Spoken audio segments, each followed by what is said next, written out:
everyone. Welcome to another episode of Between the Leaves. I'm Amy Johnson-Crow, and I am joined here today with some of my good friends, Ann Mitchell, Crista Cowan, and Julie Smith. Wave hi, everybody. Just want to make sure that we're all here. Let's get this party going. So, when we work on our genealogy, and everybody thinks that you have to stay focused on your tree, and it never fails that there are either some favorite ancestors or there's some favorite research topics, or sometimes it's not even related to your own tree. It's just something that has sparked your interest and you just start researching them. It's perfectly normal. That's what we're going to talk about today. What are some of our favorite research projects? What are some of our pet projects that we're doing? Couple of my pet projects, I love doing Civil War research. I always have. There's something about that time period. It helps that in the Civil War so many more records became created, and so there's just this gold mine of information for so many men, so many families who were affected by the Civil War. But one of my real research interests with the Civil War are actually the U.S. colored troops. When I first started genealogy more years ago than I want to admit to, I was involved in a local genealogical society, and we became involved with a project where we were helping to restore an African American cemetery in southern Perry County, Ohio. And buried in this very small cemetery are, I believe it was either 3 or 4 veterans of the U.S. colored troops.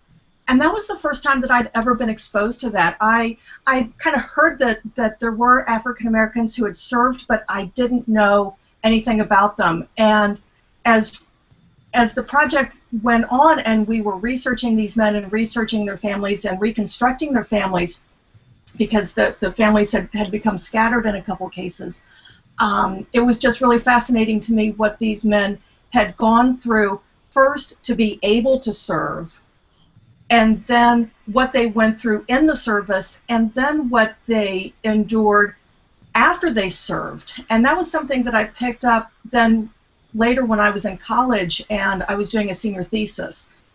And I knew that I wanted to do a thesis, something related to genealogy. I mean, come on, really, what am I going to do? So I thought, okay, here's something that, more attention had been paid to the men during the time that they were serving, but not a whole lot had been done with what happened to them after the war.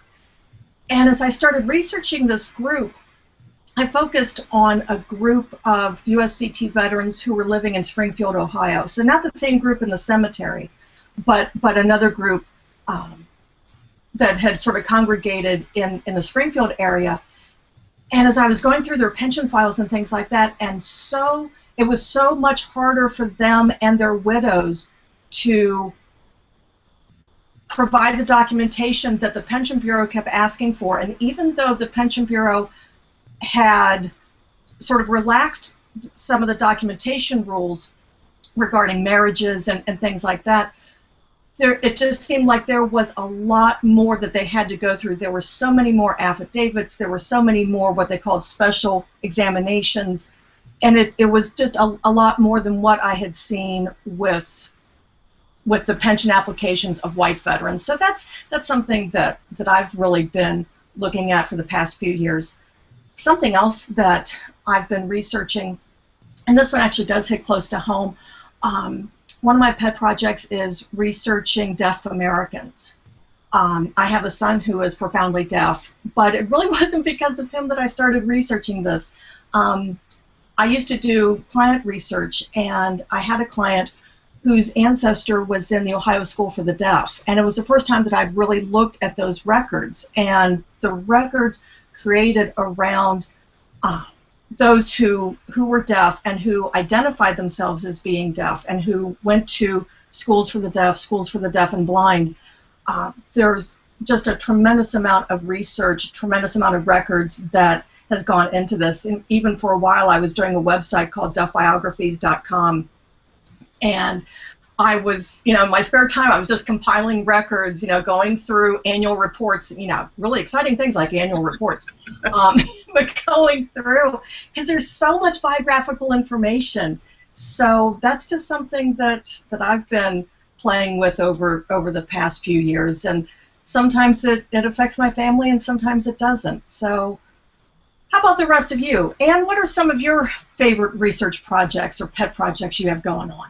And I will try and keep this to a few and not to the very many that we all come up with. But one of the ones that I've been interested in recently is I've been studying, I have a lot of North Carolinians in my family, and they're all down around the Charlotte, Gastonia area. And one of the things that in North Carolina, South Carolina, and Virginia, especially in the rural areas, they became very the economy was textile-based, right? So everyone moved from being sustenance farmers after the Civil War, and they started moving into, these mills, whether they be cotton mills or, one of my grandfathers worked in a rug factory, that kind of thing.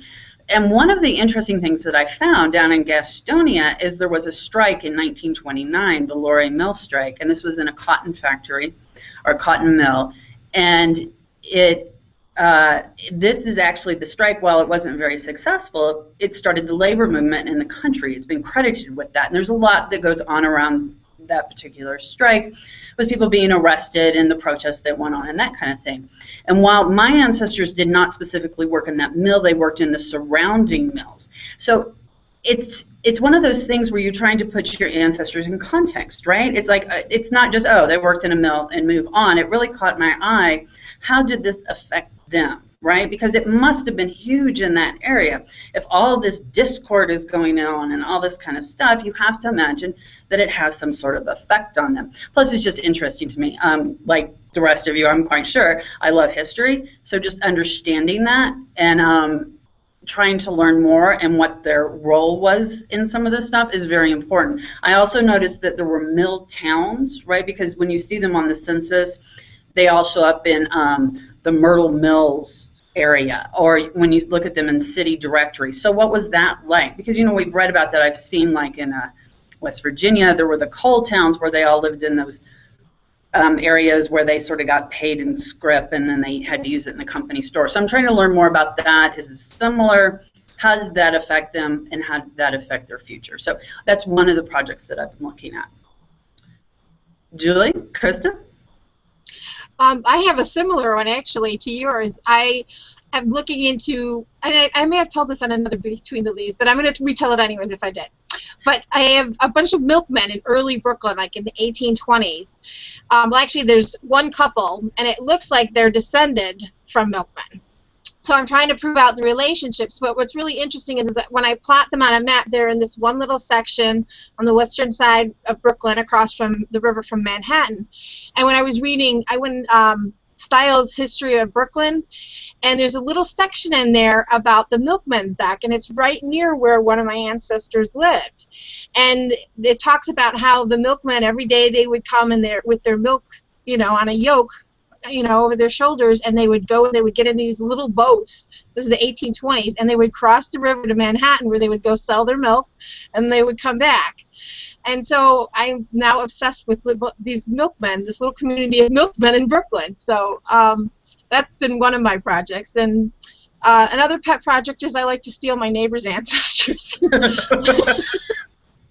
My neighbor's mom passed away a few years ago, and I had clipped the obituary for her, and it was so full of information about the family that I just went online and I thought I'd play around and see what I could find. And so I built this little tree out, and I made it private because I didn't know if she wanted her info out. And one day we were talking, and she was, we were talking about what I do, and she said, I've always been interested in that. I pulled up my iPad and said, here's your tree. So nothing stalkery about that, right? But she was really excited about it, and then she gave me a tree that her kids had made, and that taught, with her husband's side too. So now I've since stole his family too. How about you, Krista? Well, I do the same thing as you, Julie. I find somebody interesting, and sometimes I just work on their tree. No, so one of my big research projects right now is the Quaker records. When we put those online, I think I didn't sleep for 3 days. now I have to face myself. I didn't know I had Quaker ancestry. That was never a family story. There was no information about it at all. I had an ancestor who was a brick wall, one of the very first brick walls that I broke through on my own. Traced her family back, and just 2 generations earlier, her family was Quaker, living in New Jersey, and became fascinated with all things Quaker. And so when Ancestry.com put those records online earlier this year, like I said, I just dove into them. Their records are so rich. It's not just birth, marriage, and death, but they have meeting minutes and details about what's going on in the community, and when people leave a congregation and go to another congregation, and who's getting in trouble for what, and just so much detail. One of the challenges, however, is really you've only got maybe 20 or 30 families, and they're just all intermarrying, and they're naming their kids after each other, and so I just think it's great fun to try to untangle those and sort them all out and determine who's who, and so I've been spending a lot of time with some of those Quaker families and their records. That's been this year's research project. Another pet project of mine, some of you know I'm a big fan of descendancy research. Instead of climbing back up my tree, I pick an ancestor and come down. I spent 5 years on a research project once where I identified a great-great-great-grandfather born in 1809, and we decided that in 2009 we were going to have a 200-year anniversary reunion of his descendants. And I think I bit off more than I could chew. He had 18 children, and he had 98 grandchildren. And by the time the reunion rolled around, I had identified about 6,500 descendants. And since then, in the 5 years since that reunion, we've identified about 2,000 or 3,000 more. And not just new babies being born, though I'm pretty sure there's like one a day in this family, but also just branches of the family that we couldn't find out that are now contacting each other on Facebook, and I just find it really fascinating. I keep details in Family Tree Maker about hair color and religion and height and just random little details about people as I find them out about these living people, and it's fascinating to me that we all have this common ancestor, and yet so many of our lives are totally different. We're in all 50 states and 7 different countries, descendants of this one guy who immigrated from Scotland to Canada and then down into the United States. So I just find that kind of thing fascinating. I have a distant cousin. She's a CG, Beverly Repass Hope, and we're all descendants of a guy named Jacob Repass, who came from Switzerland down through Pennsylvania into Virginia, and she has been collecting information about all of his descendants. When she finds them, she sends them these sheets and PDF, and you fill out all the information about yourself and interesting things and who your family is, and she's got a whole 4-stack file cabinet just full of all these people, and and unfortunately had met her after she had the reunion, but she did that. And I love the whole descendancy projects because it brings together just a variety of people, and you really see just how one person, back in the 1700s, just has this huge impact on everything. So great projects. Yeah. So kind of makes you think about how your impact is, what your footprint might be, too. Yeah, right? Well, I don't think any of us have 18 children, so I don't think that we're going to have quite the impact that Crista's ancestor. True. Lord, 18. So how much time, and I know we are all super busy, but how much time would you say that you devote to working on your pet projects as opposed to your own personal family tree? For me, it goes in spurts. I agree. Sometimes if I'm really on a tear, I just become hyper focused on it, and I might do nothing but my pet project for a few weeks. I might not even touch my tree, so to speak, and just devote myself to the pet project. But what I find when I do that is when I do go back to my tree, I'm seeing it with fresher eyes. Mm-hmm. It's like oh, this Yep. thing that's, been staring me in the face this whole time. Oh, yeah, maybe I should get their marriage record now. Things like that. So I think that sometimes having these pet projects can really help us in our other research because it gives us a different perspective on it sometimes. Yeah. Right. And it also brings, we start adapting new skills, to these different projects and different organizational things that you can now take back to your family tree. I also find, like what Crista was saying, when the Quaker records came out, when the North Carolina newspapers came out in bulk on newspapers.com, that also drove me back to working on things with my North Carolina families, and then the whole mill thing, because then you can just go get lost in a specific record set and the more you pull stuff out, it's the whole squirrel thing, right? It's like you find that one interesting thing, oh, I got to go look that up and that up.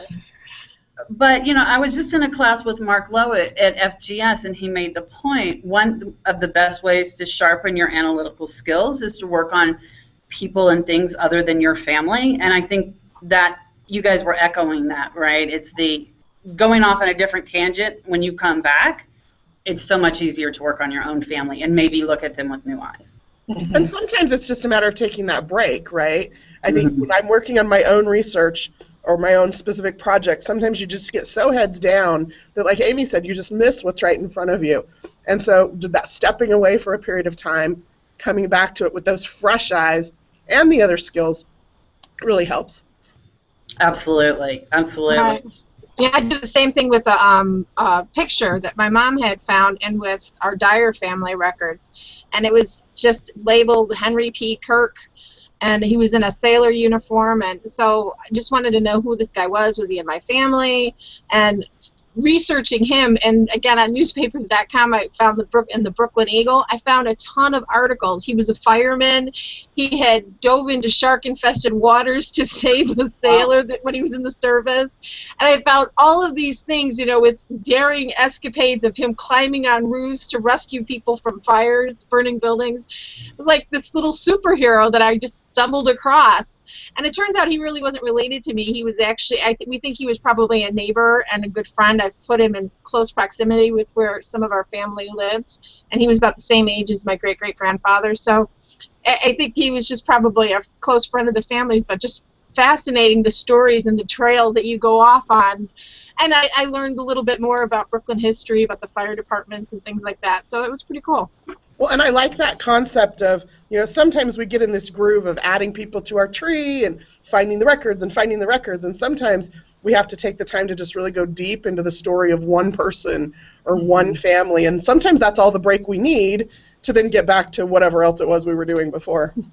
Exactly. And I think wandering off on tangents, like we said, is a good thing, and also examining record sets and really understanding them. They're not just finding that one record and moving on, but looking at them and understanding them, because you never know what else that's going to lead you to. So anytime something new comes out on Ancestry or newspapers or Fold 3, don't just look for your ancestor, but just sort of generally look at the whole area that you're researching, and I think you might find things that exist. Well, and I love on Ancestry we have those database descriptions that I think Juliana is the latest person to put those together for us. I love those because they give you this rich history of the records, why the records were created, what they're going to be used for, because the records weren't created for genealogists as much as we love them, right? And we sometimes forget that. And so understanding more about the records also helps us to use them more effectively. Yeah, and not only using those great collection descriptions, but what I find really helpful is, when I do have a hit on a particular set, if it has images, scroll forward and backward, browse through those images. For one thing, there are so many times when a record is on more than one page. Yes. You look at, like, say, the 1851 Canadian Census, it goes on for like at least 2 pages. I forget offhand, how many pages there are in the 1851 census, but yeah, the names are all on this page, but the entry keeps going, and it tells about the house, and it tells about people with disabilities in the household. So, not only getting the complete record just by browsing, but you know, I saw someone the other day that they had been working in city directories, and they had posted on Facebook a little screenshot of their ancestors' record from the city directory, and it looked like it had the name and then the letter R, a 3-digit number, and I think it was like Mulberry, okay? So it was like John Smith, R, 633 Mulberry. And they're like, well, you know, what does R 633 Mulberry mean? And people are like, oh, well, it means he lives in the rear at 633 Mulberry, or he works in the rear of 633 Mulberry. And, you know, I do a lot of work in city directories. I'm like, well, typically R means that this is the residence address as opposed to the business address, because a lot of times, and this was the case where it also listed the person's occupation. So what is this address? Sometimes it'll be the business, sometimes it's the residence. But the key is, look at the beginning of the city directory, and there's almost always a page that gives you a key to all the abbreviations that it's going to use. So, and how the data is organized, yeah. And how it's organized, and you know, looking at other sections besides just that one page and that one little snippet that gave this person's name, their occupation, and their address. You know, really taking the time to explore those records, really digging in and browsing through them can really help you understand what it is that you're looking at. And jump back to the beginning, right? I remember, Yes. you know, now we do a search, it pops up a record, we go click straight to that record. But of course, we all remember the days of loading the microfilm on the microfilm reader, and you always read through those first 10 or 12 Yes. pages. Right? Yeah. That's how you understood the records before you Right. then went looking for your person. Yeah, and there's a lot in those city directories too. They're really a snapshot of your ancestor's city or community. And with the Milkman, that's one of the big tools that I'm using, is going through city directories. And one, I think it was like 1830 Brooklyn directory, they actually, in addition to the alphabetical listings, they had a separate section that listed everyone like by the block. Like this block of Brooklyn, this is all the people that live there, so you could see their neighbors, where they lived in proximity to each other. And you never know what you're going to find. Those directory publishers were always trying to one-up the other one. So, you know, they'd add a new feature every year, you know, to get their directory to be the one that everyone wanted to buy. So there's a lot of really neat things, finding the churches that were in the area, the cemeteries. This is all a snapshot of the city in that year. So fantastic tools to browse. Yeah. I just did this 5-minute find on yearbooks, and I have an example because I find my grandfather's 1934 yearbook, which in itself is amazing.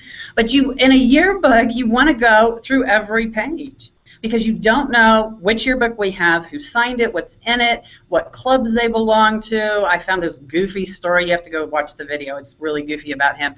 At pictures of the high school.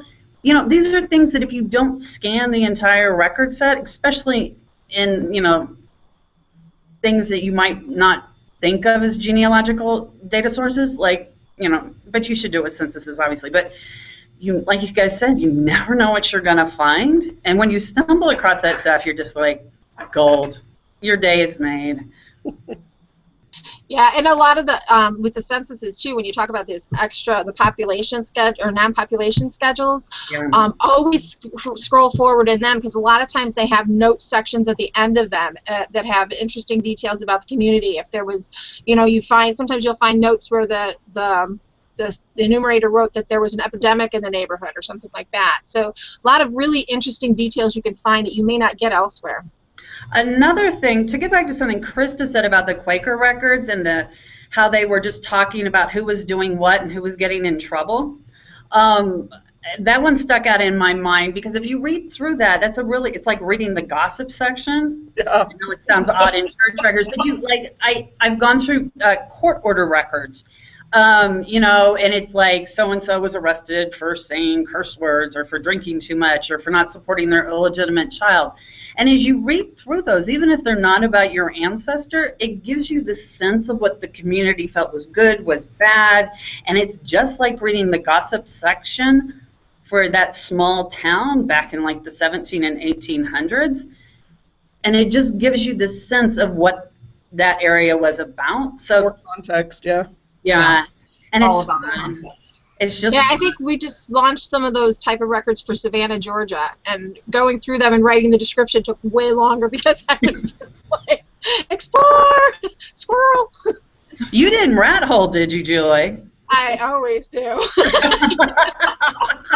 that's how you find the cool things. You rat hole. You just keep tunneling in there and you find the coolest records. I know. But sometimes I think that I think that we're a little bit too hard on ourselves when we joke about, oh, squirrel. It's natural. I mean, we're curious people, and I think that I'm gonna call it a skill, because I think that's more positive.